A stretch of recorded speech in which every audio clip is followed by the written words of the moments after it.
Hey, welcome back to another video of how to use basics. In this video, we are going to learn how to block and report someone on Bumble.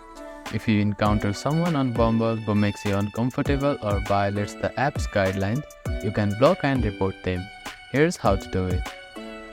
First of all, launch the Bumble application on your device. Now, make sure that you are logged into your account. After that, at the bottom right corner of your screen, you can see Chats icon. Click on it. Then, find and tap on the profile of the person you want to block and report.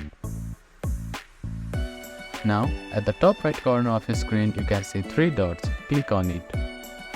After that, you can see their Unmatch and Report option. Select the reason for your report from the list provided from here. After that, confirm your choice to block and report the user. Here, you can click on Block button. When you block someone, they will no longer be able to see your profile or contact you. Reporting a user helps Bumble take action against inappropriate behavior.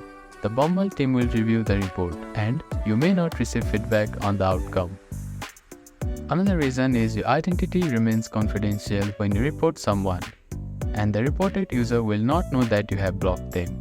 By following these steps, you can effectively block and report someone on Bumble if necessary. Thank you for watching this video. Please do not forget to like, share and subscribe to our channel, and comment down if you have any queries.